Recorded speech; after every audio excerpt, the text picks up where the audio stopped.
Começar a gravação. Bom, meninos, sejam muito bem-vindos. Hoje a gente vai essencialmente falar sobre análise de mercados, tá?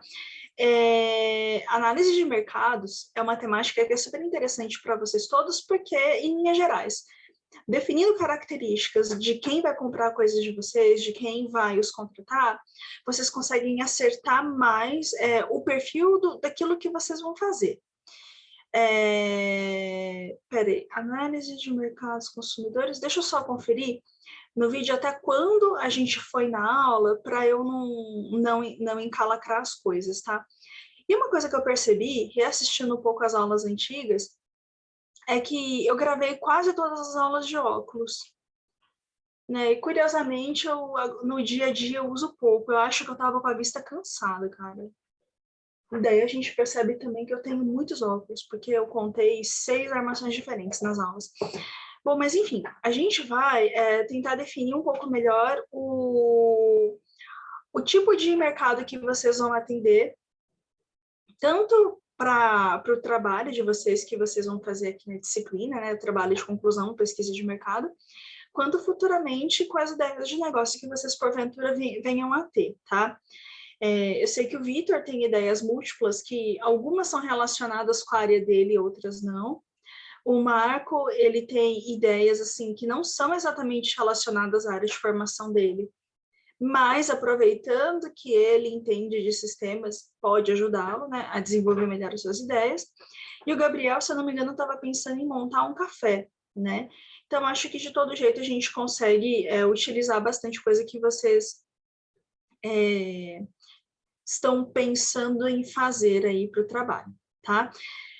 Nessa aula, se eu não me engano, a gente chegou até o slide 13. Deixa eu só confirmar bonitinho aqui, porque eu geralmente faço os comentários em cima daquilo que foi visto. E para não ficar também queimando a largada. Peraí, a gente chegou no slide 16, tá? Então, a gente vai até mais ou menos a metade do conteúdo. Então, primeiro, o que eu quero dizer quando a gente fala que a gente tem que conhecer bem o cliente, né? Na verdade, não significa... Então, assim, uma coisa que é importante é a gente não misturar as coisas, tá? Eu não estou querendo dizer que vocês vão ser parça, melhores amigos dos clientes, que vocês precisam ficar, como que eu posso dizer? Simular uma intimidade, uma amizade que de repente não existe, tá? Mas é importante que vocês tenham um relacionamento com o cliente que seja minimamente adequado, favorável, simpático, porque é lógico, né? As pessoas não gostam de pessoas antipáticas. E segundo ponto que é importante é que vocês conheçam características gerais desse cliente, tá? O que ele gosta de consumir, o que ele não gosta, como ele prefere pagar. Toda vez que eu chego nessa aula, as pessoas confundem equivocadamente, né, essa questão de conhecer o cliente com a relação de amizade. E não necessariamente, tá? Se você conseguir se aproximar do seu cliente a ponto de ser próximo, melhor para você, mas você também não é obrigado a criar uma rede de relacionamento não desejada, tá? Então, algumas coisas que a gente vai identificar nessa semana e na próxima ajudam a gente a mirar melhor qual é a estratégia, tá? Então, por exemplo, para você atender deixa eu pensar, um exemplo mais prático.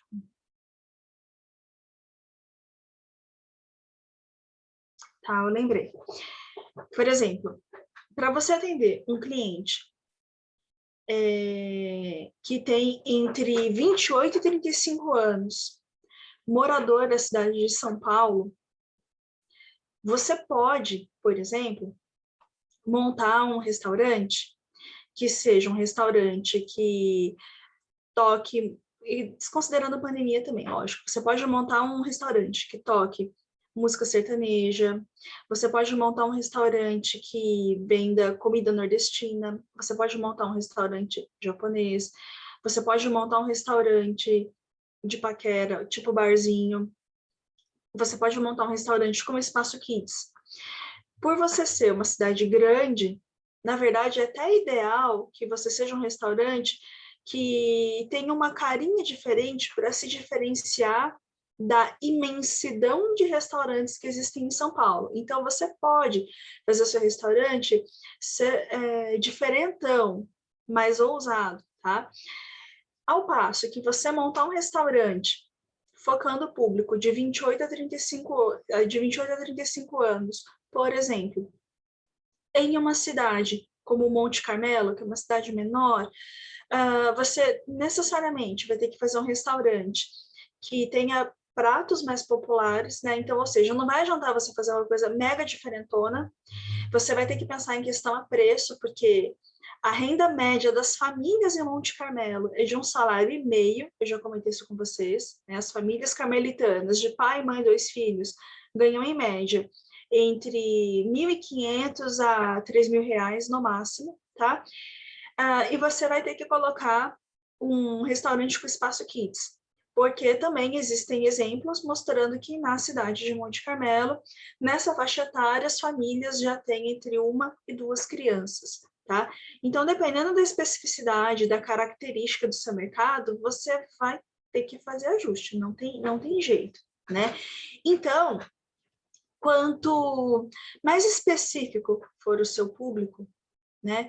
Quanto mais diferente for essa ideia, maior vai ter que ser o ajuste que você vai fazer, tá? Então, o Lucas também acabou de entrar, seja muito bem-vindo, Lucas. Espero que você esteja bem por aí, tá? Bom, então vamos falar um pouquinho, continuar falando de restaurantes, né? Algum de vocês não esteve em São Paulo ainda, na cidade de São Paulo?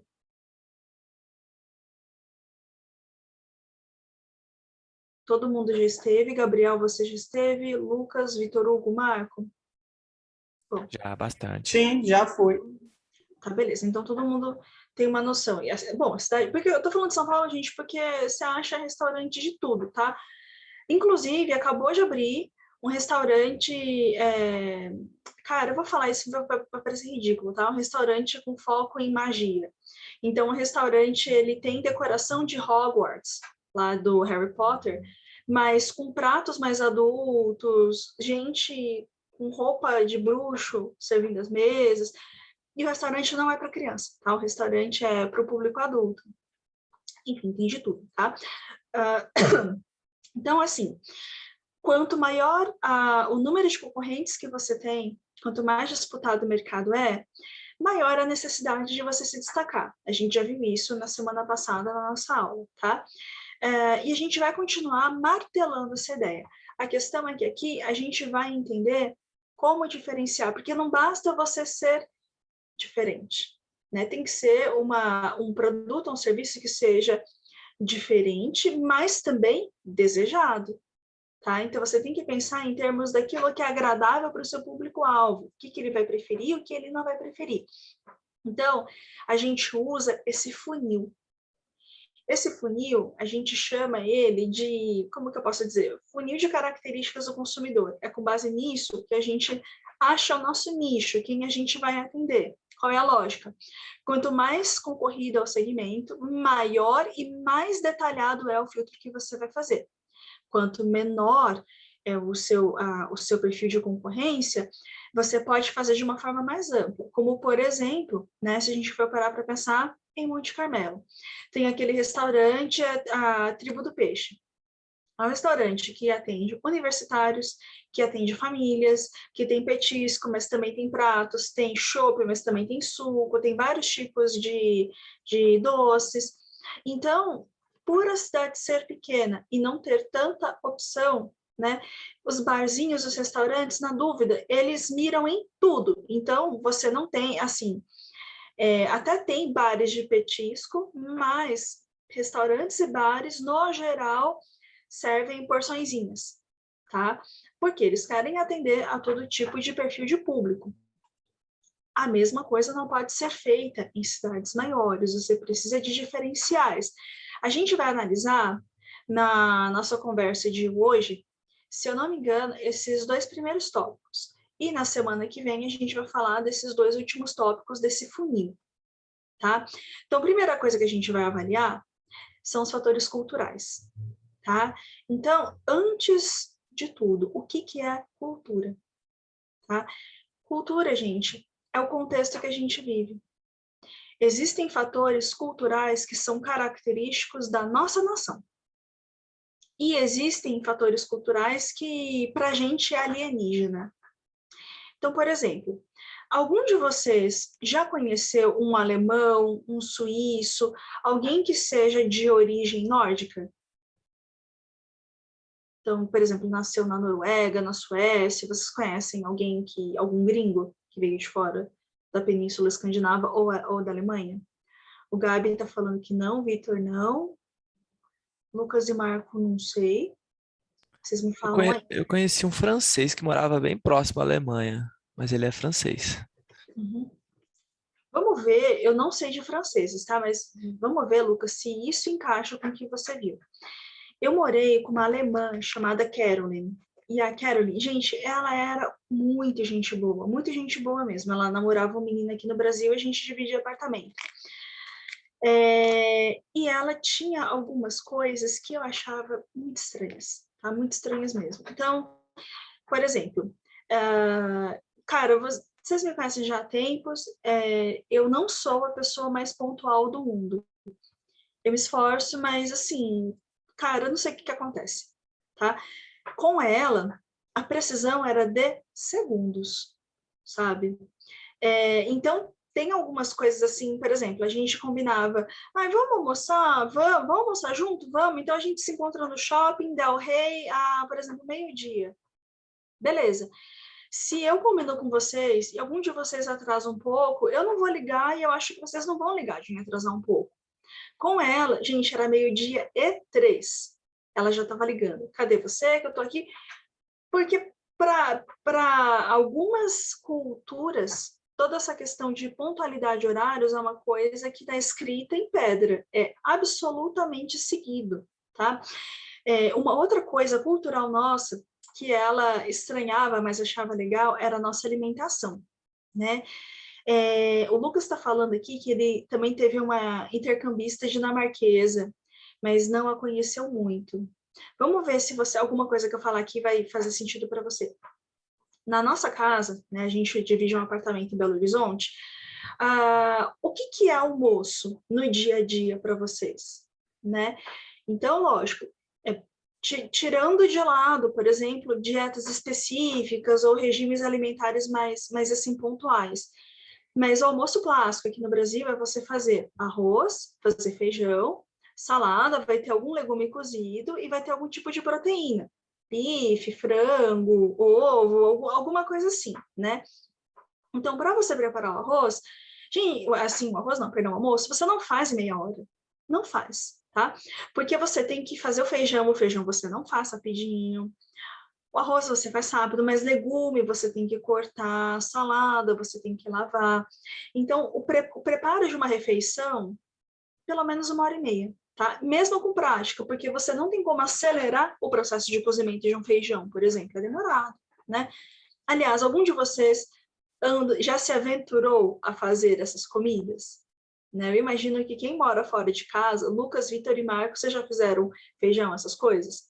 O Eu Vitor, Eu sou gação na cozinho, cozinha. mas feijão eu nunca fiz. Eu tinha ganhado panela de pressão da minha mãe, mas aí começou o Covid, aí não tive nem como fazer feijão, não tive oportunidade. Gabi, uma hora você testa, só para assim, para começar, testa fazer sopa de feijão. Tipo, você pega um feijão que, sei lá, sua mãe não deu certo, testa fazer e faz para sua família que a galera vai gostar. Mas, ó, aqui nós temos 5 pessoas, né? Todo mundo entende um pouco de cozinha e sabe que não faz assim rapidinho. Por que eu tô falando essa coisa da nossa refeição? Gente, como que vocês imaginam que a refeição de um alemão, um almoço, vocês têm alguma ideia de como que é o almoço de um alemão? Alemão normal. Isso para quem é mais rico, para quem é mais pobre, assim, em média. Acho Bom, que são porque, comidas mais quentes, gordurosas, né? Não sei. cara, mas por aí, Gabi, eu também, por aí, mas nem tanto. A Caroline, sempre me disse, né? A Caroline é nascida e criada em Hamburgo, uma cidade alemã. E ela comentava que, assim, o almoço geralmente é sanduíche. E lá, pão, eles não têm pão de farinha branca, que nem o nosso. Ou, na verdade, tem, mas não é muito popular, sabe? Então, é pão de grãos, sabe? Um pão um pouco mais pesado, geralmente pão preto ou integral, aqueles bagels, aqueles pães que tem um furinho no meio, sabe? E daí se recheia esse pão com frios, com algum tipo de legume, geralmente eles usam picles, pimentão, é raro ter alface, essas coisas. Come isso, toma com suco, e na janta eles comem massa ou batata com porco. Eles comem pouquíssimo frango e pouquíssima carne vermelha, né? Frango, não sei porquê, mas carne vermelha, ela disse que era absurdamente caro, tá? Então, ela estranhava, para o lado positivo, todo o nosso carinho em fazer comida, entende? Porque qualquer casa que você vá, né, você vai ter algum prato mais substancioso, arroz, feijão, legumes, não sei o que é gostoso, é saudável.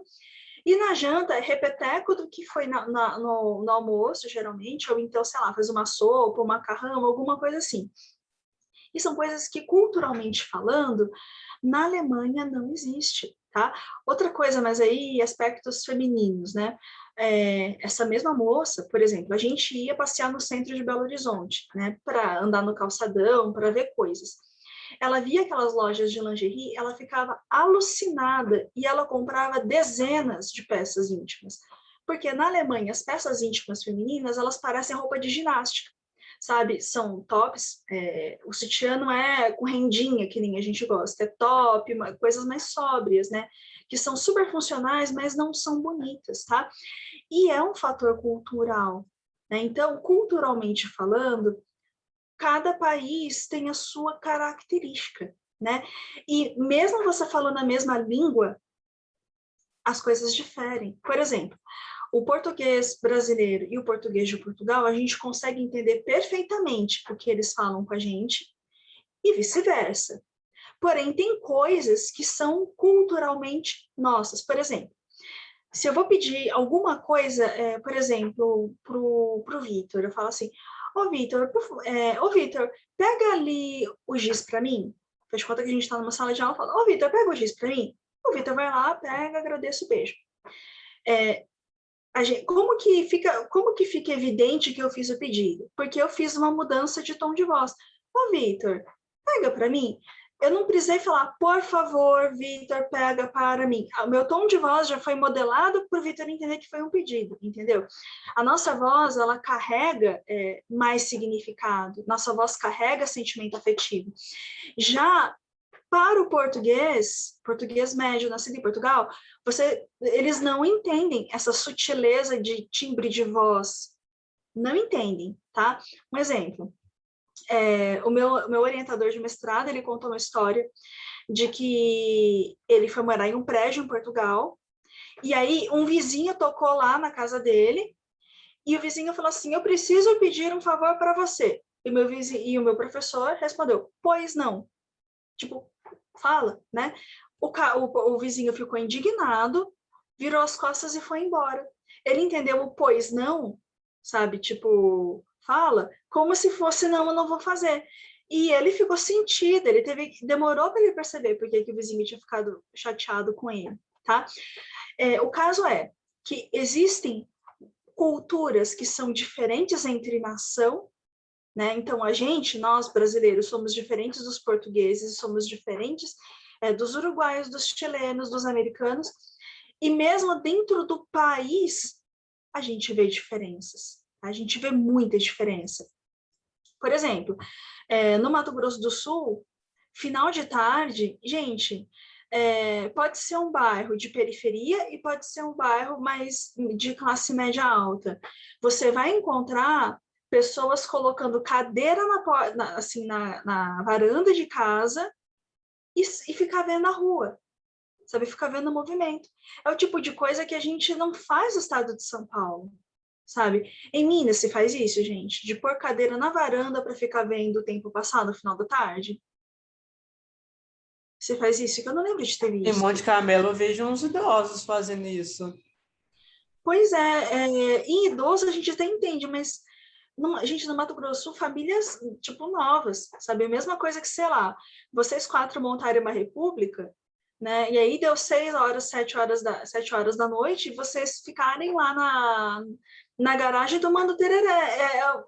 Tem coisa, assim, é muito diferente, tá? Então, mesmo dentro do país, existem hábitos culturais que são bastante distintos. Isso é uma fofoca, tá? Esses fatores culturais são tão sérios que eles definem regime de trabalho. Então, por exemplo, de novo, no Mato Grosso do Sul, que eu morei lá, então é onde eu conheço mais exemplo também, né? No Mato Grosso do Sul, por exemplo, obras, você fazer um prédio, você fazer uma casa. Os pedreiros, é tão quente, gente, é tão calor, é tão calor, é tão calor, assim, né? Quando é frio, de junho até mais ou menos agosto, é um gelo. É insuportavelmente frio, faz temperatura negativa às vezes, tá? Mas fora desses 3 meses, faz muito calor, é um absurdo, eu nunca vi nada igual, e tem tempestades. Então, assim, muito vento, o céu do nada fica preto e chove muito, tá? Bom, quando tá tendo obra, os pedreiros estão ali trabalhando, por causa do calor, dá umas 3 horas da tarde, 4, todos param, sentam numa rodinha e começam a tomar tereré. As construtoras paulistas, quando foram para o Mato Grosso do Sul, elas reclamavam demais desse hábito dos pedreiros, porque, imagina, não sei o que é absurdo. Só que quando eles começaram a proibir o trabalhador de tomar tereré, eles começaram a ficar revoltados, porque era como se um direito básico deles estivesse sendo retirado. Porque é um hábito cultural já tão arraigado, ainda mais se considerando o calor absurdo que faz lá, eles ficaram muito indignados. Aí, o que as empreiteiras começaram a fazer? Quando dava por volta das 3, 4 horas da tarde, geralmente o servente de obras, ele preparava a cuia de tereré e ele levava para pessoa por pessoa o tereré, para tomar lá o tererézinho, para o pessoal não enrolar muito, sentar, conversar. Então, todo mundo tomava tereré, dava pauzinho, hidratava e depois seguia o trabalho. Foi o jeito que a empresa encontrou de respeitar o hábito cultural sem, porém, entretanto, o pessoal queimar 1h30, 2 horas lá batendo papo, tá? E aquela coisa, para a gente pode parecer esquisito, pode, mas para eles é absolutamente normal, né? Outra coisa, no norte do Mato Grosso, no Pará, é tão calor entre o meio-dia e as 2 horas da tarde, é tão quente, que as lojas fecham entre meio-dia e 2 horas. Abre depois das 3 da tarde até mais ou menos às 8, porque ninguém aguenta ficar, ninguém vai nas lojas nessa temperatura, porque é sinceramente absurda, né? Então, o que é cultura? É um conjunto de tradições. E essas culturas são muito diferentes de lugar para lugar, né? Então, por exemplo, no Brasil como um todo, a gente tem Papai Noel em todos os lugares, a gente tem Coelho da Páscoa, a gente tem Carnaval, tem Dia da Criança. E existem fatores culturais específicos, por exemplo, festa de Bumba Meu Boi, lá em Manaus, o Frevo, no Maranhão, o Oktoberfest em Santa Catarina, inclusive eu nunca fui, sempre quis ir. Então, tem algumas coisas que são brasileiras, são nacionais, só que não são em todos os lugares, tá? Só que mesmo assim, vocês arriscam falar que o Bumba Meu Boi não é brasileiro só porque a gente fala de Bumba Meu Boi lá em Manaus? Não, é nacional, só não está em todos os lugares, pertence ao contexto cultural muito específico, tá? Tudo bem até aqui, gente? Então, Sim. assim, tá certo, Gabi. Então, assim, cultura é quando a gente reconhece festejos, quando a gente reconhece algum sentimento coletivo em relação a um evento, uma situação, uma língua, tá? Então, uma cultura, ela geralmente é múltipla. Por que a gente está falando de cultura? Porque quanto maior o país, menos homogêneo ele é, tá? Ou, né, quanto mais antigo é esse país também, maior a diversidade cultural. Por exemplo, de novo falando da Alemanha. A Alemanha que você conhece em Hamburgo é diferente da Alemanha de Berlim, que é diferente da Alemanha de Düsseldorf, que é diferente de regiões da Alemanha que ficaram com a União Soviética. Inclusive, o idioma alemão tem o que a gente chama de alto alemão e baixo alemão. O alto alemão é o alemão puro, que se fala em Hamburgo, por exemplo. E tem o baixo alemão, que é o alemão que foi misturado com outras coisas. Então, sim, tem gente que mora no interior que fala um tipo de alemão que tem gente de Berlim que não entende, tá? Na Índia, a Índia, ela tem, é um país gigantesco, ela tem mais de 300 grupos étnicos, e a língua oficial é o hindi, só que tem registrado no continente, né, que compõe a Índia, mais ou menos 25 línguas. O Canadá tem, né, que é um país de colonização mais recente, ele tem 2 línguas oficiais, o francês, né, e o inglês, e o pessoal de lá é bilíngue mesmo. Então, quanto mais antiga ou maior for o país, maior é a tendência do país ser culturalmente vasto. E um exemplo extremo oposto, tá? No Japão. O Japão é um país que ele sempre foi fechado. A população tem mais ou menos o mesmo tom de pele, tem mais ou menos a mesma estatura, as características são muito iguais, tanto é que tem aquele meme que você não sabe que japonês, quem é quem, porque as características físicas, inclusive, são muito parecidas. O Japão foi um país tão fechado que não existe palavra no idioma japonês para descrever a pessoa que não tem a pele clara. Para o japonês, a pessoa que tem a pele escura, eles chamam de Korun-chan. E, gente, Korun-chan é um termo ofensivo. Tá? O japonês ele é xenófobo, porque a população é tão homogênea que tudo que é diferente e não tem nome na língua japonesa, eles criam nomes e geralmente são nomes que não são legais. Korun-chan, que é quando a pessoa é morena ou negra, é o termo, significa literalmente encardido. Cara, você não chama uma pessoa de uma cor de pele diferente de encardida, mas no Japão ele chama, tá? Então, assim, quanto mais fechado etnicamente e culturalmente é o país, maior, geralmente, é a sua homogeneidade também, maior é a propensão daquele país encarar com diferença grupos diferentes, tá? É importante saber isso tudo, gente? Tá? Especialmente quando vocês estiverem desenhando produtos, desenhando serviços. E dependendo também do segmento. Então, por exemplo, o Marco estava pensando em vender moda masculina. A moda masculina, há muito tempo, ela é relativamente homogênea. Tá? Então, do norte ao sul do país, os meninos usam calça um pouco mais ajustada, a camiseta hoje em dia tem a manga um pouco mais curta, um pouco mais justa, gola sempre em V, polo ou gola careca, que tem essa que eu estou usando. Não tem muita cor, não tem muita variabilidade, tá? Agora, existiram, aliás, períodos históricos em que o Marco possivelmente ia ter que fazer calças de seda roxa, porque era moda, né? Ou então vender perucas, sabe aquelas perucas brancas. Inclusive, Marco, depois eu te mando um vídeo super bacana que eu vi esses dias sobre a evolução da moda masculina. E eu devo dizer que antigamente as roupas masculinas eram muito mais legais, gente. Bom, dentro de cada cultura, a gente tem o que a gente chama de subculturas, tá? Essas subculturas, elas ajudam a gente a entender melhor como funciona ou como pensam alguns perfis de clientes, tá? Primeira grande subcultura é o sentimento de nação, tá? O sentimento de nação é quando você reconhece que existe uma unidade cultural dentro de um país, tá?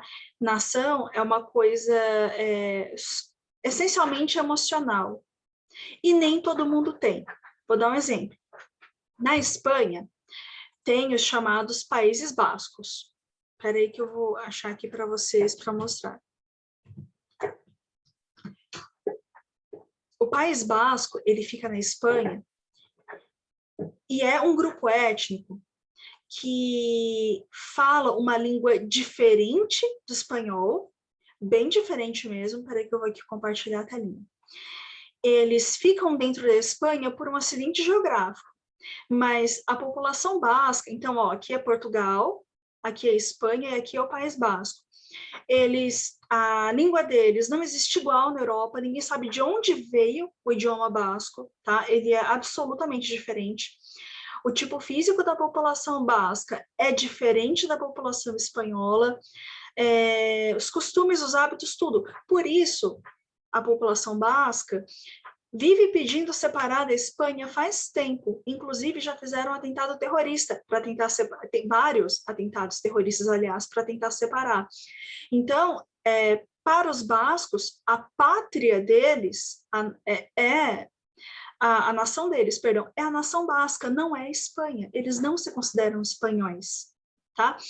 Um outro exemplo, por exemplo, é a Irlanda do Norte. A Irlanda do Norte, que fica na Inglaterra, eles não se consideram ingleses, eles não se consideram pertencentes ao Reino Unido, tanto é que eles viviam tentando separar também por meio de atentados terroristas.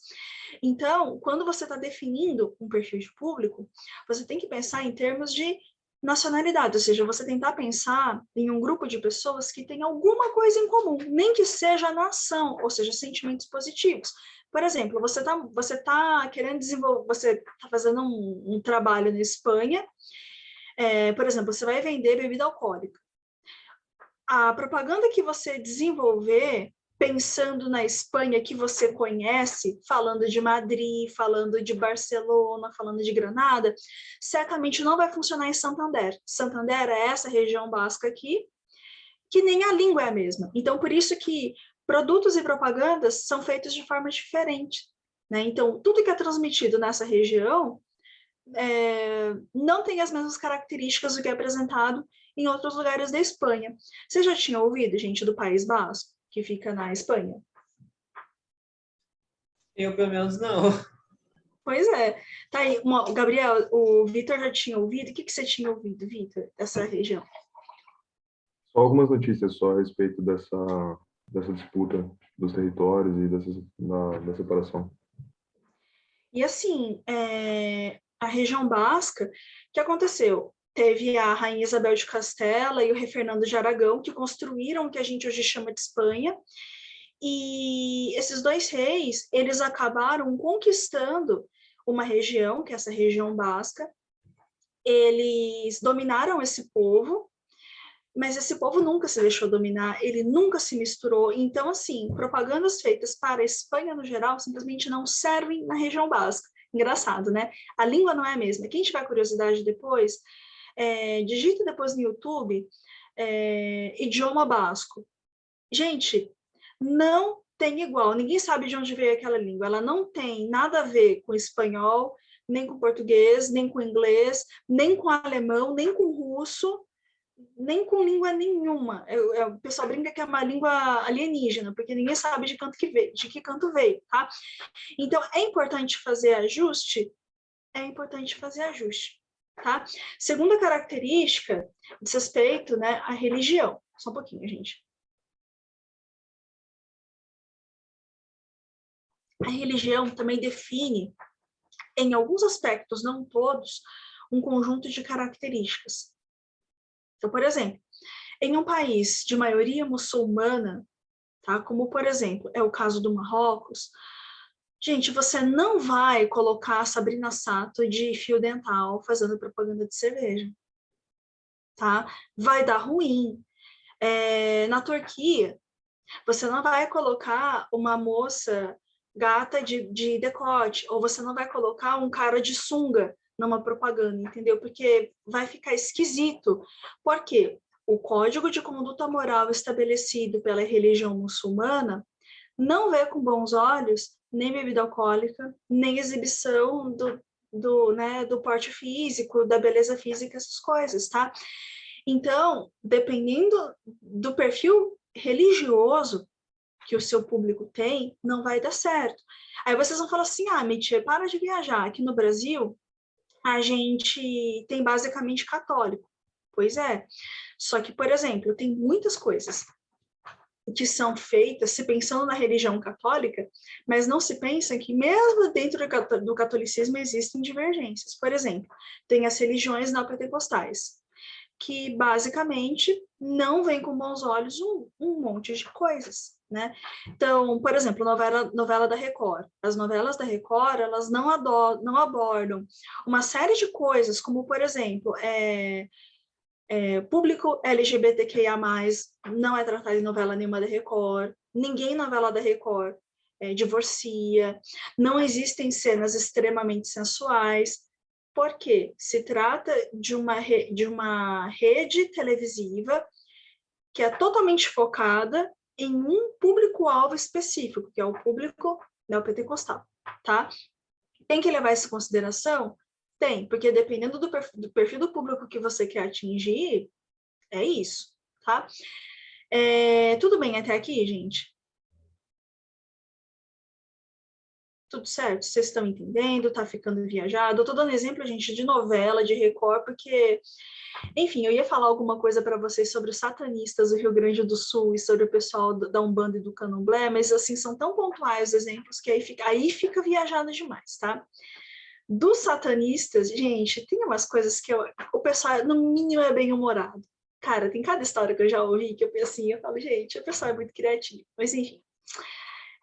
Bom, o terceiro critério diz respeito à etnia, tá? Então, primeiro, etnia diz respeito, primeiro, ao tom da pele, e segundo, como que você se reconhece, tá? Eu vou dar um exemplo, gente, que é polêmico, tá? E assim, com isso eu não quero provocar e nem ofender ninguém, tá? É verdadeiramente só um exemplo. No Brasil, jogadores de futebol, como por exemplo, o Neymar, o Daniel Alves, eles são chamados de morenos, ponto. O Neymar já disse que o Neymar se autodeclara branco, tá? E tudo bem. Eu é que não vou ficar colocando etiqueta de que cor a pessoa é. A pessoa que tem que, se ela se identifica, que seja, tá? Porém, quando o Daniel Alves e quando o Neymar foram jogar na Europa, eles foram vítimas de episódios racistas tristes. Inclusive, com o Daniel Alves, jogaram no estádio, né, ali no campo, uma banana, o Daniel catou a banana, comeu e mandou a pessoa castar, enfim. E aí, o Neymar, ele ficou muito indignado, o Neymar e o Daniel também, principalmente porque eles não, além do ato racista, que é uma coisa horrível, eles não se consideram negros. Tá? Então, quando a gente fala de toda essa questão de etnia, não se trata exatamente somente da cor da pessoa, mas também como ela se considera. Tá? E isso é uma coisa muito complicada. Tá? Nos Estados Unidos, vocês já ouviram falar da regra do one drop? Bom, essa regra do one drop é o seguinte: ainda que a pessoa tenha uma gota de sangue preto de um bisavô, se a pessoa hoje se considera negra, ela é. Principalmente porque também tem um fator 2, e vocês já devem ter visto isso na televisão ou em casos próximos, que muitas vezes, por exemplo, o pai e a mãe são brancos, mas a criança nasce preta. E não é porque a mãe pulou a cerca, é porque existe um negócio chamado genética. E tem coisas que verdadeiramente pulam uma geração, né? Exemplo besta, né? Exemplos pessoais são sempre meio idiotas, mas enfim. Minha mãe nasceu ruiva. Pergunta se tem alguém da família que tem gene recessivo ou é ruiva. Mas ela é. Meus irmãos, a minha família inteira é composta de pessoas bem mais morenas do que eu. Eu brilho no escuro. Tem coisas que, basicamente, a genética é uma loteria. A gente não escolhe. Então, é por causa disso que toda essa questão étnica, ela é muito complicada, ela é muito complicada mesmo. O Gabi está aqui falando que a tia dele é loira e todo mundo tem cabelo preto. Eu tenho certeza que quando a sua tia nasceu, as pessoas que são menos instruídas ficaram aí, de repente, falando coisa, então, no mínimo, fazendo gracinha. Porque, gente, a genética é um mistério, né? Eu tenho uma sobrinha que nasceu loira dos olhos claros. A mãe e o pai têm o cabelo escuro, olho escuro. E ela é a cara do pai, detalhe, né? Só o cabelo e o... Só que, assim, é genética. A gente não tem como saber. Não tem como saber. Então, o fator étnico, ele faz sentido? Gente, cada vez mais faz. Por quê? Você reconhecer que existe diversidade étnica significa... Aí eu vou ser bem marqueteira, tá? Você reconhecer que existe variabilidade étnica e reconhecer que as pessoas se veem de diferentes formas, faz você vender mais. Vou dar um exemplo muito extremo, tá?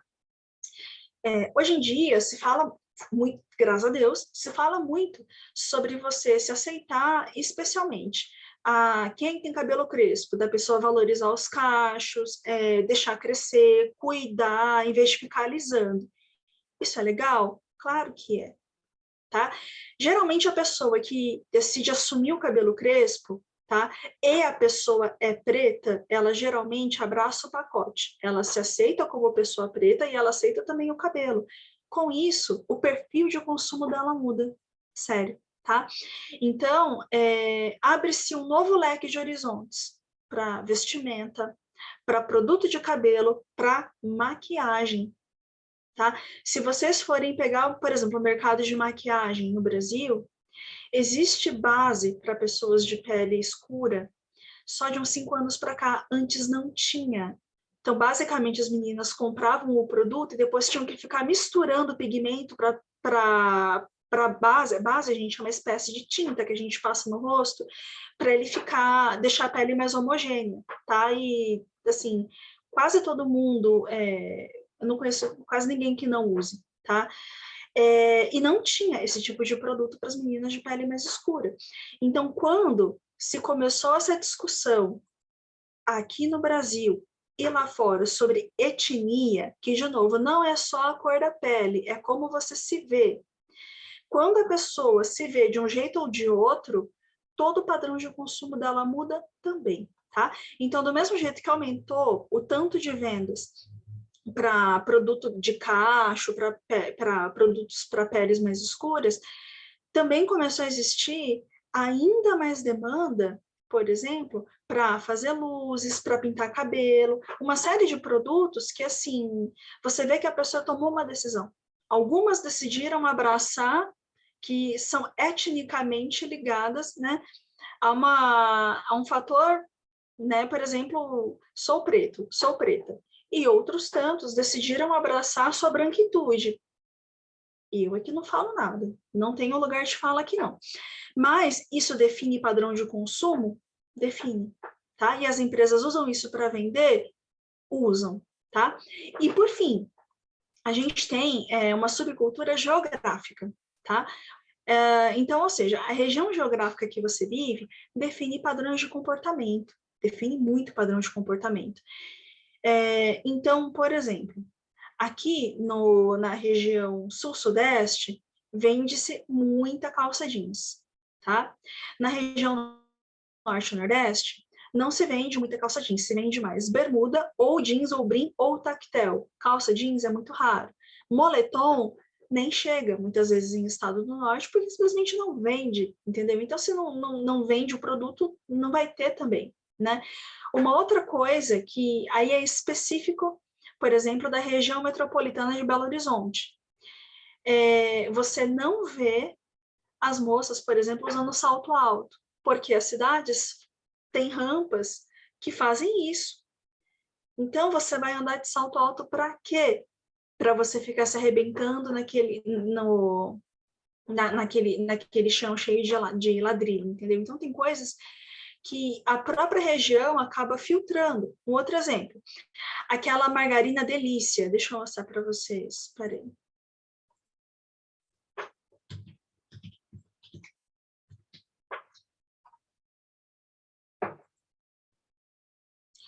Ó, tem uma margarina que você já dá... Margarina, para quem não sabe, tá? Creme vegetal que tem tempero para deixar parecido com manteiga, tá? Então, a delícia é um tipo... Aliás, toda a margarina, ela é derivada de vegetais. Aqui no estado de São Paulo, em Minas Gerais, essa margarina, ela é clarinha. Nos estados nordestinos, eles colocam mais corante para ficar um amarelo mais forte, para lembrar a manteiga de garrafa. Manteiga de garrafa é mais escura, então eles fazem isso para vender mais. Tá? Então, dependendo da região, você vai ter que sim promover ajustes para que caiba, para que o seu público consumidor aceite isso melhor. Pessoal, tudo bem até aqui? Tudo bem até aqui, gente, sem novidades. Eu queria mostrar um videozinho para vocês, mas acho que eu vou deixar baixando antes de...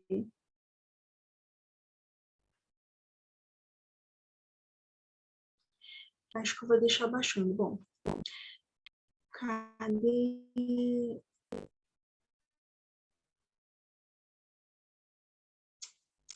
Só um segundinho, gente. Bom, daí, o segundo tópico, né, dentro daqueles fatores culturais, então deixa eu voltar aqui para mostrar para vocês. Então, falamos até agora sobre fatores culturais. Agora, a gente vai começar a falar um pouquinho sobre, gente, um tópico que é sempre fogo na roupa, que são os fatores sociais, tá? Estamos aqui. Vocês vão falar, Mitia, a gente não falou nada de classe social. Eu vou falar de classe social aqui em fatores sociais, porque acho que fica mais fácil de entender, tá? Então, primeiro de tudo, fatores sociais, a gente divide em alguns blocos. Então, tão importante como a cultura onde você vive, a etnia, você vai ter também alguns grupos de referência. O que é um grupo de referência? É o grupo que influencia o jeito como você se comporta, tá? E dependendo da fase da vida, você vai ter um grupo de referência ou outro, tá? Nesse presente momento que vocês estão, vocês são muito influenciados, muito, por amigos, por colegas de trabalho, tá? Por namorado, namorada. Então, esse é o grupo de referências de vocês, né? Então, como que vocês vão definir o que vocês vão vestir? Por exemplo, vocês vão dar uma olhada no que está na moda e vocês vão pensar, antes de comprar alguma coisa, se vocês não vão ser zoados pelos amigos por usar um tênis assim ou uma blusa assado, tá? Por quê? Você vai espelhar seu comportamento nos seus grupos de referência, que são aqueles grupos mais próximos e que exercem influência sobre o comportamento. Então, vamos supor, por exemplo, que o Gabriel quisesse comprar um óculos que tivesse a armação roxa, tá? O que ele ia pensar antes, né? Além de ele gostar da armação ou não, se ele seria, de repente, muito zoado pelos amigos, tá? Porque os amigos, sei lá, iam gostar ou não iam gostar. Eu acho pouco provável que iriam, Gabi.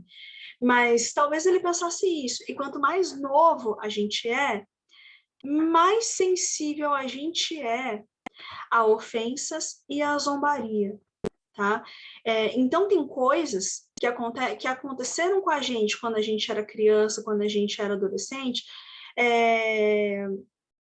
que nossos pais, de repente, não deram muita importância, mas para a gente, naquele momento, especialmente adolescente, as coisas são muito sensíveis. Então, quanto menor a faixa etária de vocês, tá? Entre os 13 e os 19, 20 anos, vocês têm que ser mais cuidadosos com como vocês vão falar com essas pessoas, tá? Porque são pessoas que ainda estão em fase de consolidação de personalidade, então, portanto, são muito sensíveis. Aliás, vocês viram ontem aquele menino que tentou atirar no professor? Deixa eu mostrar para vocês.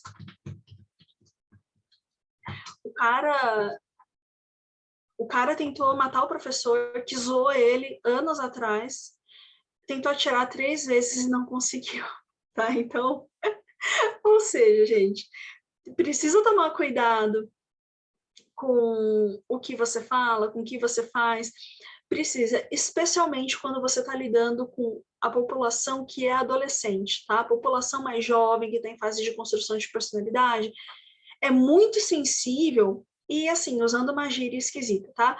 Pega febre, assim, pega ar muito rapidamente, tá? Teve um menino que tentou matar o professor, tentou atirar nele 3 vezes, porque o professor um dia zoou que ele estava sem desodorante.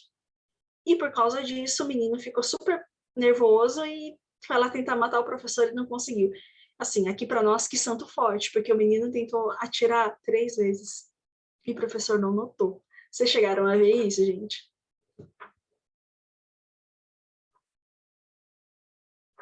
Vi nada. Vocês estão distraídos, gente.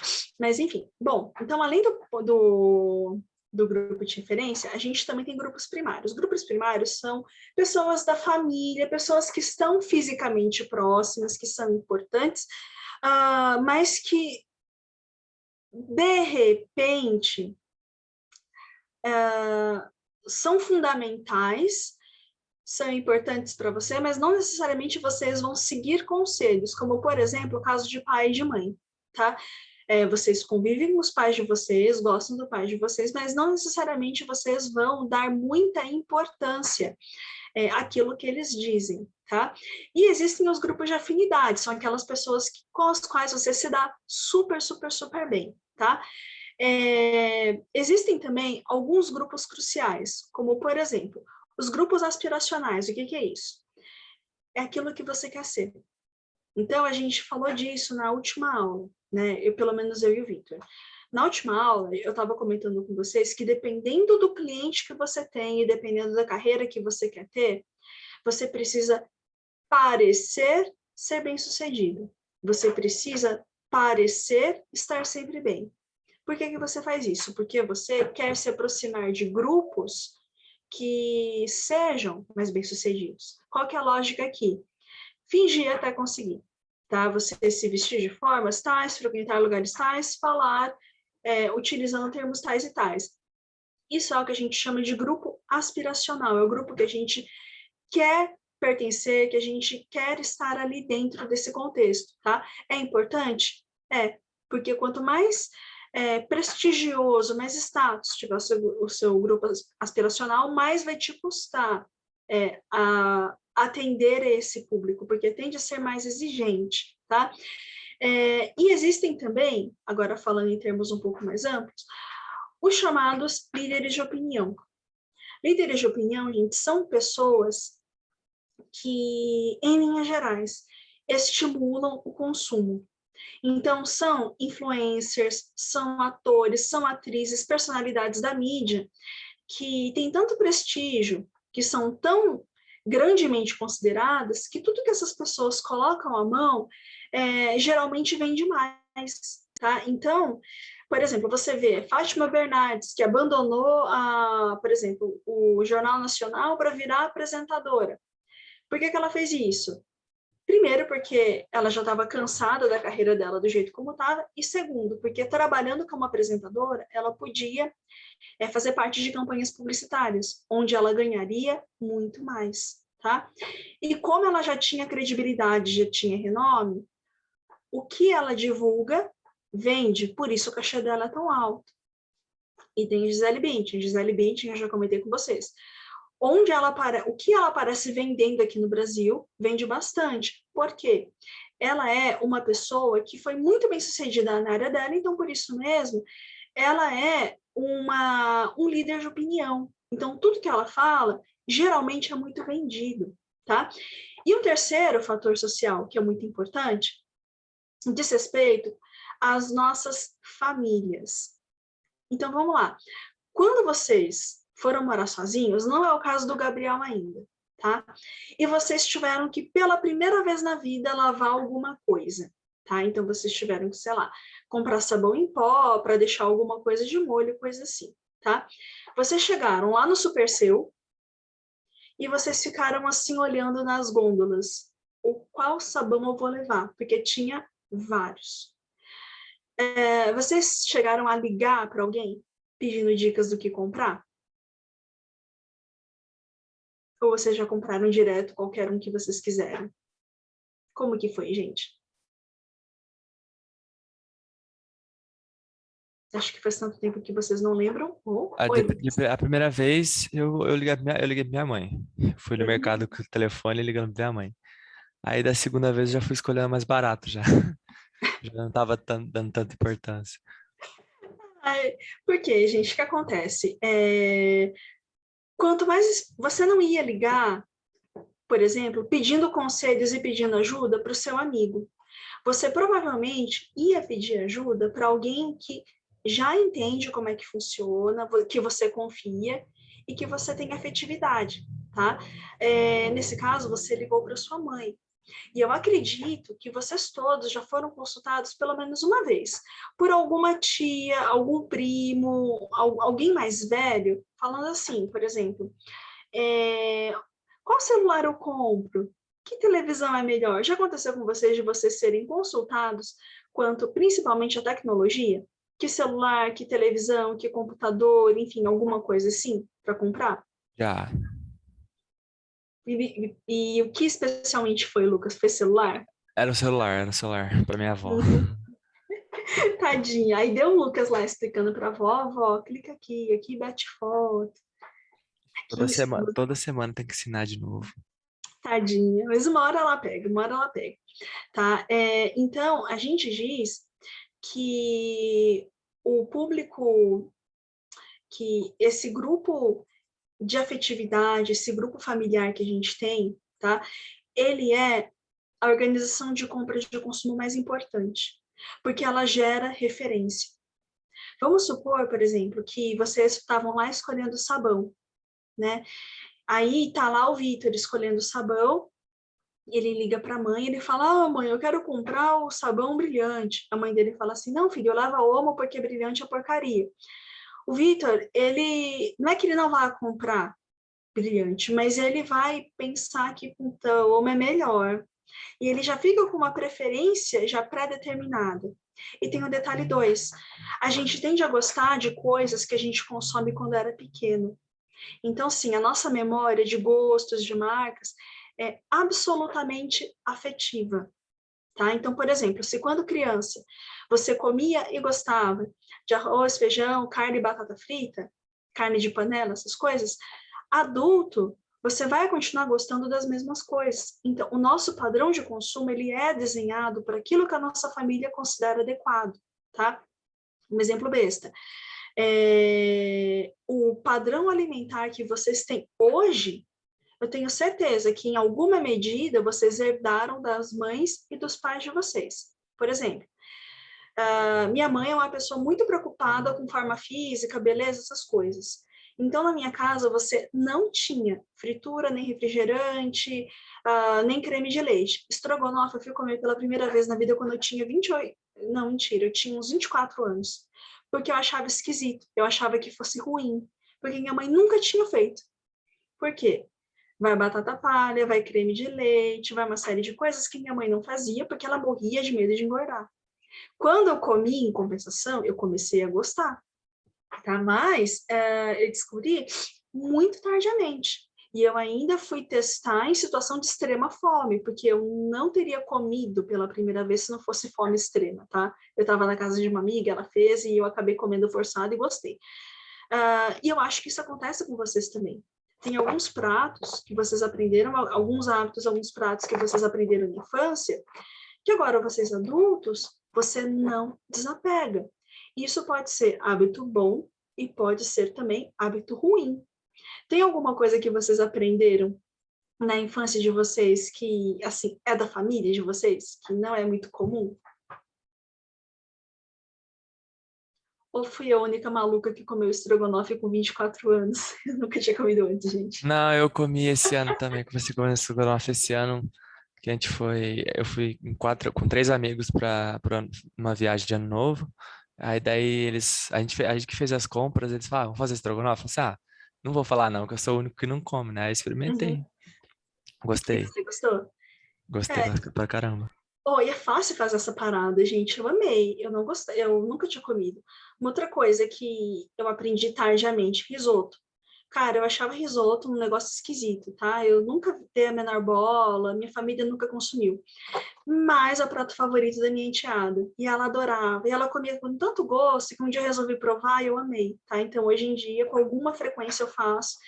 Enfim, e a gente estabelece hábitos de acordo com o nosso perfil familiar também, tá? Então, coisas que a nossa família não consome, a gente está muito propenso a também não consumir.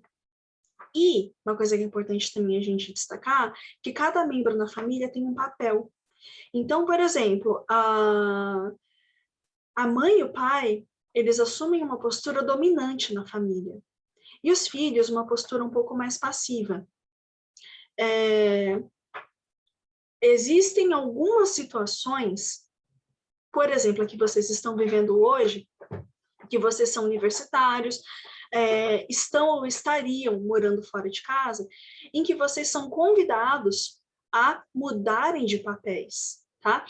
Só que existem situações em que as famílias acabam não preparando o jovem adulto a lidar bem com essa mudança de papel. Isso pode gerar muito sofrimento e alguns transtornos.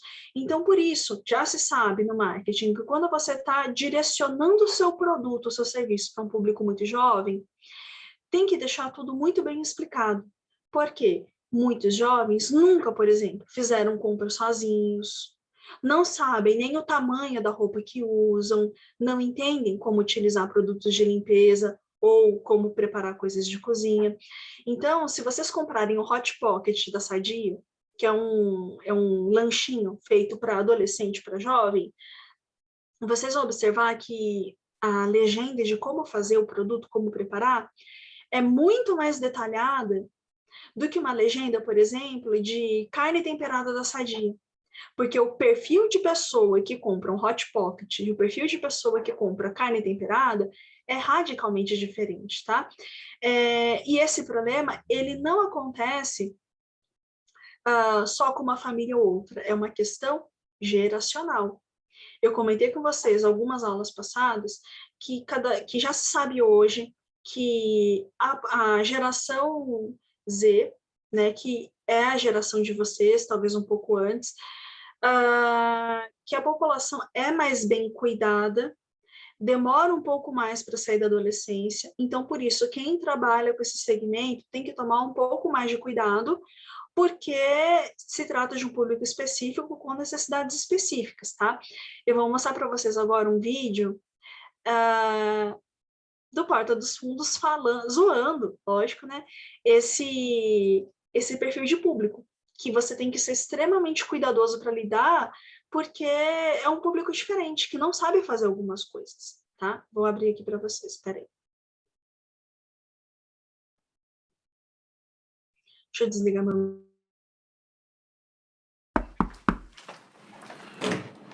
Opa, E aí? Givaldo, Tudo bom? Sou eu, beleza? Sei que eu conserto tudo, faz tudo. Isso. Me mudei pra cá tem pouco tempo, primeira vez morando sozinho, ainda tô perdido com essas coisas de apartamento. Beleza, vamos ver o que tem pra fazer aí. É por aqui, mas olha só, você vai tirar de letra, Se viu? tiver que fazer, a gente faz, vamos lá. Tá. Você pode ver aí a pia, ó, deixa eu te mostrar. Aqui, ó, tá ruim. Mas o que tem com ela? Não tá lavando as coisas. Como assim? Eu deixo o prato sujo aí, quando eu volto continua sujo. Mas você tá falando da louça. Isso. Mas tá saindo água, né? Mas você vê que a água bate no prato, ó, não acontece nada, tá vendo? O estranho é que quanto mais prato sujo eu deixo, mais prato continua sujo aí dentro, entendeu? Na casa da minha mãe, em 15 minutos, 20 no máximo, se a gente deixasse alguma coisa suja, já tava limpo. Mas lá é pia boa, né? É pia boa, mas aqui tá acontecendo com copo e com talher também, entendeu? Por isso que eu tô achando estranho. Copo. Givaldo, essa gaveta aqui, ó, tá meio esquisita, ó. Mas o que houve com a gaveta? Não sei, não tá mais enchendo de roupa minha. Roupa limpa, roupa passada, né? É, isso. Tá, isso acontece mesmo. Porque quando eu morava com minha mãe, aí eu descia pra andar de skate ou pra ir pro play, assim, do prédio. Quando eu voltava, já tava cheia de roupa de novo. Aí você veio morar sozinho e começou a ter esse problema. Nunca mais... Foi o que eu pensei mesmo. Essa porta aí também tá com problema que eu não faço ideia do que seja. Mas o que houve com a porta? Tem saído uns papéis aí debaixo dela que eu não faço ideia do que Que tipo seja. de papel? Uns envelopes com os números, umas palavras estranhas. Mas é tipo IPTU, NET, like... É, isso mesmo. Aí vem os números assim, os maiores, os menores. Os menores. Mais listrinhas assim. Sequência. Mais gordinha. Exatamente. Mais fininha. É. Tá. Será que tem como consertar isso também? R$500. Fechado. Será que você também pode dar uma olhada na minha carteira? Já tá fazendo um tempo assim que não tá saindo dinheiro dela.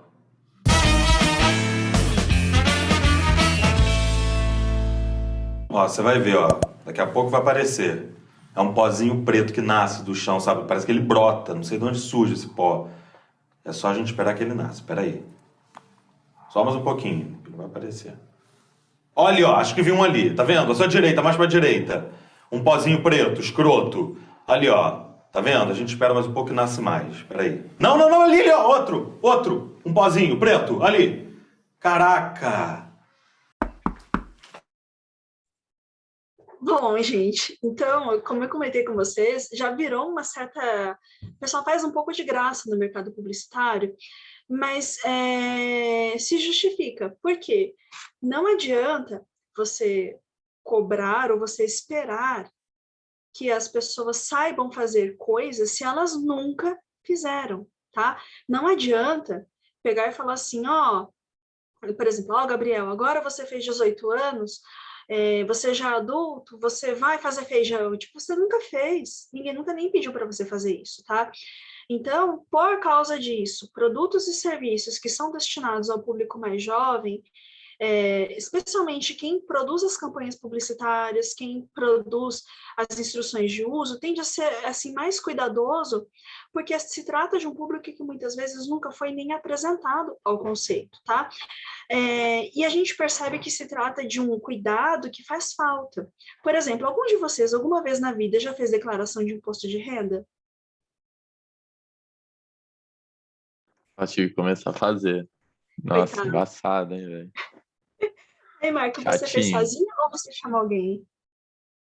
Ah, eu fiz praticamente sozinho, mas minha mãe, ela me auxiliou. É super... Porque, assim, depois que você faz, você fala, cara, não foi tão difícil assim. Só que até você fazer, gente, assim, não tem um lugar naquela porcaria de sistema que explique o que é isso, o que é aquilo, o que é rendimento tributável, o que não é. Então, se trata também de um outro serviço que você vê que o desenvolvedor não pensou no público que está entrando agora. Gente, quem que está entrando agora no mercado são vocês. Primeiro salário que vocês forem ter, primeira remuneração, gente, passou, eu não sei, não lembro qual que é o limite de ganho, cara, que você tem que começar a declarar. Você lembra, Marco? Eu não tô Oi, lembrando não, agora. eu acho que é acima de um certo tanto, acho que 40 mil, 48 mil. Pois é, acima de um tanto, mas o Marco acho que é menos, hein? Cara, é tipo assim, se você faz, vou chutar, tá? 28 mil reais por ano, né? O que dá mais ou menos uns 2 mil reais por... 2 É mil que reais, aí 2 mil e você pouco. paga imposto, né? Mas para Uhum, declarar, todo mundo tem que declarar acima de 18 anos, quem não é é verdade. dependente, né? Tem que ir no correio, né? Por exemplo, vocês todos, Vitor, Lucas e Gabriel, se vocês, mesmo que vocês não tenham rendimentos, todo ano vocês têm que ir no correio, né? Mostrar o CPF, pegar o CPF e declarar que vocês, no momento, são estudantes, para não pagar imposto, falar que vocês não têm renda, tá? Senão vocês, com 18 anos, já vão entrar na malha fina. Tô falando sério, tá? E alguém falou isso para vocês? Provavelmente não, tá? Por quê? Porque são aspectos. Então, Vitor, você vai ver isso. Tô falando sério, você vai ver isso. Então, toda vez que vocês dizerem, declarar imposto aqui. Gente, é rápido, é só ir no correio, pegar o CPF e avisar que vocês não têm rendimentos, né? Então, se você não tem rendimento, não tem de onde tirar dinheiro de vocês. Mas o caso é, gente, você ganhou um pouco mais de R$1.000 ou quase 2.000 por mês, você já tem que declarar, tá? E declarar significa que você vai ter que provavelmente pagar um pouco de imposto ou, né, receber o retorno daquilo que você pagou a mais, né? Mas se informem dessas coisas. Então, esse é o tipo de situação que ninguém explica para a gente e é uma falha do governo em não prestar atenção, né, do governo não, né, da Receita Federal, e não prestar atenção nos fatores sociais. O governo acaba perdendo rendimentos e a população acaba sendo indevidamente multada por não ter ciência de como funcionam algumas coisas, né? Eu nunca vi uma propaganda falando sobre população jovem e perfil e declaração de imposto de renda, e precisava ter, né? Claramente precisava. Inclusive, gente, olha, agora super sério, eu devia ter falado disso antes com vocês. Todo mundo aí tem mais de 18, verifiquem isso, tá? Minha enteada teve o mesmo problema e ela teve problemas sérios depois. Que ela começou a declarar quando ela começou a receber salário, e daí ela descobriu que ela ficou entre, tipo, os 18 e os 22 anos, eu acho. Sem fazer nada, e depois ela teve que apresentar a justificativa posterior. Então, acho que vale a pena vocês já verem isso agora, tá? Dá uma fuçadinha no Google. Daí, nós temos também os fatores pessoais. Gente, eu vou fechar a nossa conversa em fatores pessoais, porque eu vou ter uma reunião daqui a pouco, tá? Então, vamos lá. Fatores pessoais, então, primeira coisa, tem a questão da idade e o estágio no ciclo de vida, tá? Vocês todos estão hoje com entre 20 e 23 ou 24 anos no máximo, imagino eu, tá? Ou eu tô boiando? Todo mundo tem aqui entre... Fora eu, né? Vocês 4 estão entre 20 e 24, né? Sim, beleza. Na faixa etária de vocês são universitários, vocês estão estudando, vocês estão aí construindo uma carreira, conhecimentos, né? O Vitor tem agora 22, o Gabriel, se eu não me engano, falou que tinha 20, o Lucas também acho que tem 20 ou 20, 22 ou 23, o Marco 22. também, 22, né? Marco, acho que você tá com 21 também, 21, 22, não é? Eu tô com 24 já. 24? Por aí. Daqui a pouco você também tá formando já. Mas o Gabriel também tá nessa faixa etária, e vocês todos, assim, estão fazendo ainda, construindo a vida, né? Não, tá tudo certo. E aí, nesse meio que vocês vivem, o que vocês consomem? Gente, vocês estão agora estudando, vocês estão gastando dinheiro com livros, com internet, com celular, com roupa, com perfume, com ginástica, com tênis, talvez pagando um carro, comprando algum gadget, sei lá, uma câmera, um notebook, mas é isso, vocês não estão casados, vocês não têm filhos, vocês não estão cuidando de pais idosos, então o contexto de vocês é esse, tá? Antes de ontem, eu me envolvi em um pequeno acidente de trânsito, envolvendo eu e um motociclista. E, gente, foi super triste. Para desviar de um buraco, a gente estava numa avenida que se chama Independência, aqui em Ribeirão Preto, avenida lotada em obras. Para desviar de um buraco, eu desviei. Tinha um motociclista no meu ponto cego. Para ele não bater em mim, ele desviou e caiu em outro buraco. Tipo assim, eu desviando de um buraco, fiz um menino cair em um buraco também. Essa é a coisa mais ridícula do mundo. Enfim, o Lucas está falando que a Independência tá horrível mesmo. Isso, gente, foi na frente do Cupim do Paulinho, que é um restaurante gostoso que tem aqui em Ribeirão, e eu moro a quadras desse lugar. Eu fiquei indignada. Enfim, o menino, ele perdeu o equilíbrio, graças a Deus estava lento, ele caiu, não se machucou, mas ralou a moto. E aí, lógico, né? Fui lá ver como é que as coisas estão, vai consertar a moto. E aí, a gente levou a moto numa oficina, fiquei ali esperando para pagar a oficina, tudo, né? Porque, né? Culpa minha. E o que aconteceu? Conversa vai, conversa vem com o menino, 24 anos, num relacionamento há 10, casado há 6 e tem uma menininha de 3 meses. Gente, é a mesma idade de vocês, mas não é o mesmo estágio no ciclo de vida. Esse contexto de estar com uma pessoa há 10 anos, estar casado, ter uma criança, é uma coisa que vai acontecer com vocês que estão aqui daqui a, no mínimo, 10 anos. Tá? E eu estou chutando baixo, porque eu não vejo vocês casando com 30 anos, com 32, com 34. Vocês vão provavelmente deixar para casar um pouco mais tarde, a não ser que vocês tenham um sonho, né? Porque se tem sonho, essas coisas aí, outros 500, né? Mas não é o caso de vocês todos. Então, quando a gente está desenhando um produto ou serviço, a gente tem que levar em consideração que não basta a gente pensar em idade. A gente tem que pensar em que estágio no ciclo de vida a pessoa está. Outro exemplo estúpido, né? Eu própria, eu fiz 36. Gente, eu fiz 36, mas sei lá, eu monto cosplay, né? Aquele povo doido fantasiado. Outras pessoas com 36 já têm 3, 4 filhos, né? Ou então estão planejando fazer mochilão, ou então estão cuidando de pais idosos. O ponto é, não adianta olhar só a idade na hora de você pensar em perfil de público, porque não é a mesma coisa, né? Esses dias eu estava conversando com, não foi nessa turma, eu estava conversando com alguns alunos, eu comentei da minha idade, e tinha um menino que a mãe era mais nova que eu. Acho que era o Anagê. A mãe do Anagê, a moça tem, acho que 3 anos menos que eu, ou seja, ela tem 33 e ela já tem um menino que acabou de formar. Então, assim, não dá, só a idade não adianta você pegar isso como parâmetro, tá? Outro fator que a gente tem que olhar sempre é ocupação e circunstâncias econômicas. Dependendo da ocupação, você vai ter um ou outro padrão de consumo que muitas vezes não depende de circunstâncias econômicas. Eu vou explicar isso melhor. E eu vou explicar com um exemplo maluco, para variar, tá? Então, por exemplo, quando eu cheguei aqui em Ribeirão, eu dividi apartamento com algumas meninas, né? Uma das meninas que eu dividi apartamento se chamava Juliana. A Juliana, ela trabalhava no shopping, ela fazia faculdade, ela era vendedora de uma loja no shopping aqui em Ribeirão, tá?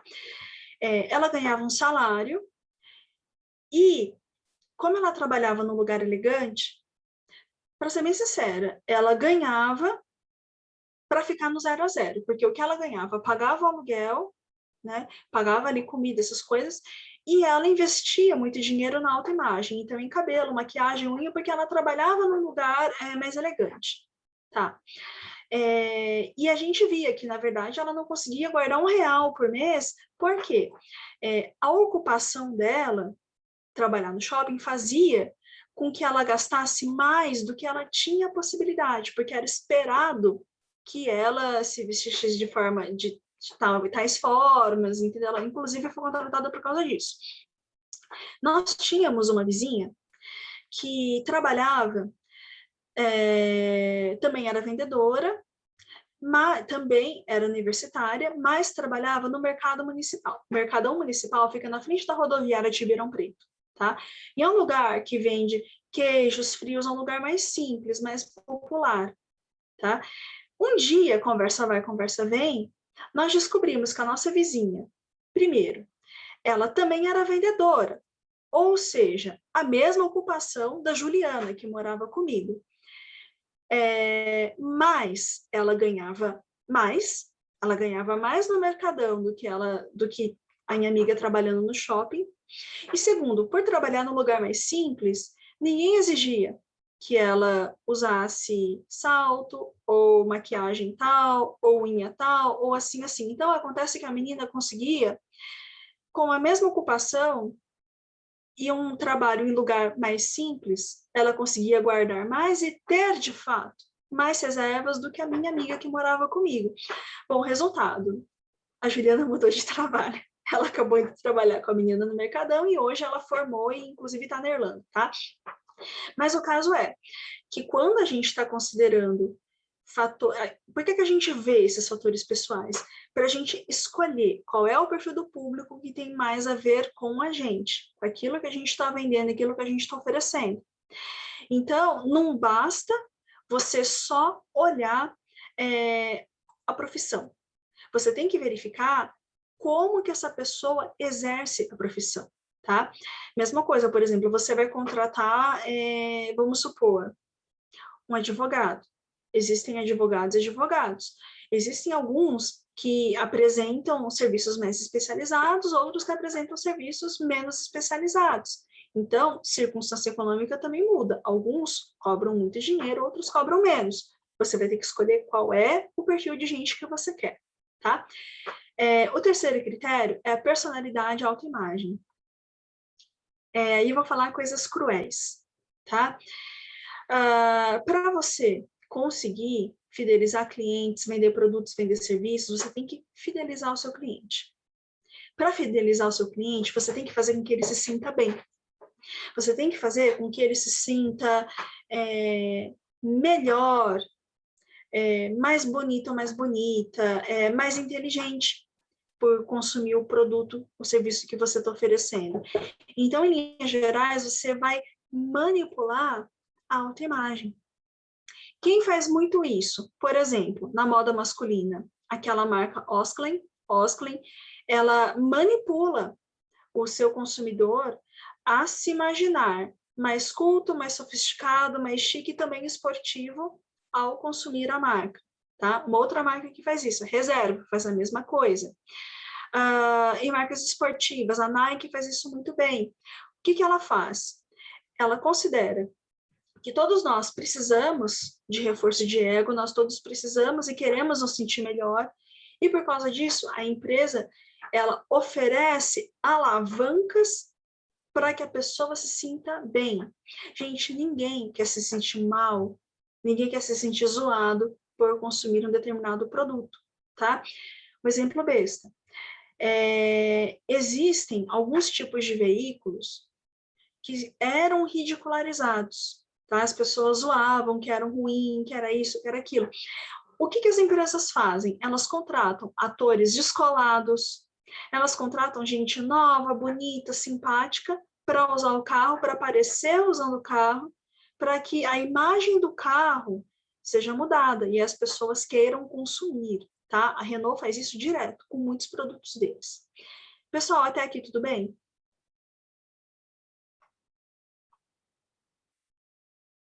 Tudo bem? Tudo certo? Tudo certo. Bom, beleza. O penúltimo critério é o estilo de vida, tá? O estilo de vida também é outro critério que você pode usar para definir perfil de consumidor, tá? Então, eu vou pegar como exemplo o Marco, tá? O Marco é o que primeiro me ocorre quando eu penso nisso. O Marco é um menino muito disciplinado, tá? Ele sempre gostou muito de se alimentar corretamente, de fazer exercício, e ele gosta, tá? É o estilo de vida dele, ele tá nessa faz tempo e ele tá feliz, então tá tudo certo, tá? Quando eu estou desenhando produtos e serviços focados no público, que tem um estilo de vida saudável, que gosta de exercício, que gosta de se alimentar corretamente, eu não vou pensar em idade. Eu vou pensar em estilo de vida. Por quê? Tem o Marco que faz isso, que se alimenta bem, que faz exercício. Tem o Abílio Diniz, que é o dono da Pão de Açúcar, que tem quase 90 anos, e também faz tudo isso há mais ou menos 50 anos. Tem 50 anos que o cara se alimenta certinho, faz exercício, inclusive tá firmão, e é casado com uma esposa que, se eu não me engano, tem 30 anos, ainda mais nova que eu, e ele tá bem. Tem gente de 18 anos que tá também fazendo exercício, tá comendo certinho, tem gente de 30, tem gente de 50, então assim, se trata de um estilo de vida, você escolhe seguir esse estilo de vida e tanto faz a idade.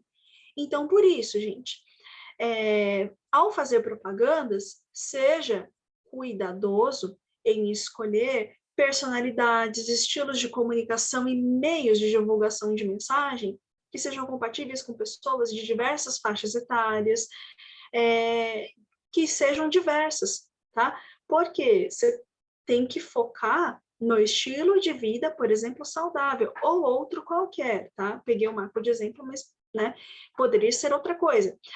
Um outro exemplo de estilo de vida. Existem pessoas, por exemplo, que são veganas, é um estilo de vida. Tem gente vegana com 14 e tem gente vegana com 70. Existem pessoas que seguem um estilo de vida baseado em princípios religiosos, né? Então, a pessoa se recusa a consumir produtos que não sejam feitos de formas tal. Por exemplo, a religião judaica, ela tem uma série de restrições alimentares, né? Então, a pessoa, e também de confecção de roupa, calçado, essas coisas. Então, quando a pessoa vai comprar produtos, a pessoa segue essa religião, ela vai comprar alguma coisa, ela vai tomar cuidado com o tipo de produto que ela vai comprar, como que é feito, tá? Então, mais do que idade, estilo de vida e, por fim, valores. Ninguém, ou pelo menos não está em consciência, vai querer vender produtos, vender serviços que transmitam valores errados, tá? Porque empresas e profissionais querem ser vistos sempre de uma forma muito positiva. Eu passei para vocês um exemplo essa semana lá no WhatsApp de uma monja que vai fazer propaganda de cerveja. Gente, no meio religioso, no meio ao qual essa monja pertence, isso caiu que nem uma bomba. Por quê? Né? Ela é uma monja, né? O budismo tem diferentes vertentes, outros são favoráveis ao consumo de bebida alcoólica, outros não, mas muitos são contra a bebida alcoólica. E ver a monja, que é uma religiosa, falando a respeito disso, caiu super mal.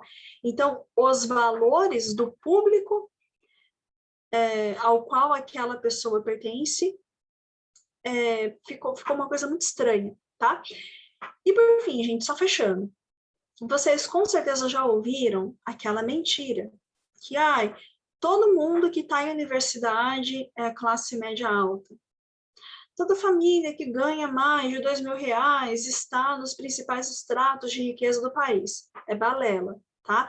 Isso são dados que o governo utiliza para tentar mentir as pessoas com números, tá? É muito fácil você manipular números e você usar números de uma forma indiscriminada quando a população não entende como funcionam esses números, como funcionam esses cálculos, tá? Outras associações, outras instituições fizeram outras categorizações de renda da população, tá? E o marketing usa essas outras categorizações. O marketing não usa a denominação do governo, tá? Então, aqui eu coloquei como que ficou ao longo dos anos a migração, né, de renda. Então, a gente vê que pessoas muito pobres, com o passar dos anos, diminuiu bastante, mas hoje o grosso da população brasileira está nas classes C e D. E como que a gente vê reflexo disso? Por exemplo, na música. Há muitos anos, o tipo de produto musical que é vendido no Brasil, por exemplo, muito funk, muito sertanejo, né? Músicas animadas, em linhas gerais. Você quase não vê mais, por exemplo, MPB, você não vê muita coisa de rock. E por que isso? Porque existem estudos que mostram que a classe C e D gostam, por exemplo, da Anitta, gostam, por exemplo, de sertanejo, gostam de Maiara e Maraíza. Então, se você é dono de uma gravadora ou você é dono de algum selo, você vai colocar dinheiro na Marisa Monte ou você vai colocar dinheiro na Anitta? Eu colocaria na Anitta, tá? Por quê? Onde está a população? Está aqui. A maioria está aqui, entre classe C e D. Então, por que o pessoal está ficando tão famoso? Por causa disso. Tá? O marketing, os produtores culturais, eles têm noção de como funciona essa régua estatística da população. E aqui, segundo a Associação Brasileira de Pesquisas, como que está dividida a população brasileira? Né? Então, vamos parar para pensar em renda familiar. Né? Muitas pessoas falam, é que passou de R$2.000, a pessoa já é rica. Não é. Passou de R$2.000, na verdade, a pessoa ela está mais ou menos na classe D. Tá? A classe A1, que é o top do top do top, uma renda de uma família de 4 pessoas, é a família que tem mais ou menos R$10.000 por cabeça, tá? Ou seja, mais de R$39.000 arredondando, tá? Então, esses dados que apresentam para a gente, de que, passou de tanto, você já é rico, não é balela e o mercado sabe disso, tá? Então, a gente também não pode acreditar em tudo que está sendo divulgado, tá? Porque nem tudo é de fato uma realidade. Então, por exemplo, publicidade que é feita para a classe A1 e A2, ela não é feita na TV Globo, ela não é feita na Record, ela não é feita no SBT. Ela é feita em canais a cabo, ela é feita em perfis específicos de Instagram, se utilizam influencers específicos, revistas de grife, né? Publicidade que é feita para a classe B1 e B2, aí sim, talvez tenha alguma coisa na TV aberta. Agora, a classe C, D e E, com certeza é TV aberta, que são os canais assim mais amplos, né, que você consegue atingir um número maior de pessoas. E eu pergunto a vocês, gente, depois vocês perguntem para os pais de vocês em que patamar está a família de vocês, tá? Com certeza, né, aquilo que disseram para vocês a vida toda quanto a onde está a família, não corresponde à realidade, tá? E por que é importante conhecer essa escadinha de rendimentos? De acordo com uma faixa de renda, você vai tomar uma ação específica. É um tipo de comunicação, é um tipo de canal de comunicação, é um tipo de mensagem, é um tipo de tudo. Tudo bem, meninos? Tudo certo?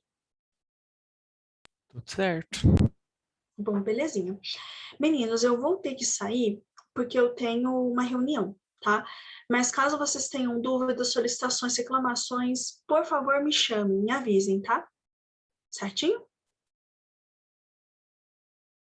Certinho. Beleza. Belezinha. Então, Marco, Lucas, Gabriel e Vitor, se cuidem, meninos, fiquem bem, tá? E precisando de alguma coisa, alguma dúvida, algum problema, é só me avisar, tá? Tchau, tchau. Boa semana. Para você também. Tchau, tchau, gente. Tchau, tchau.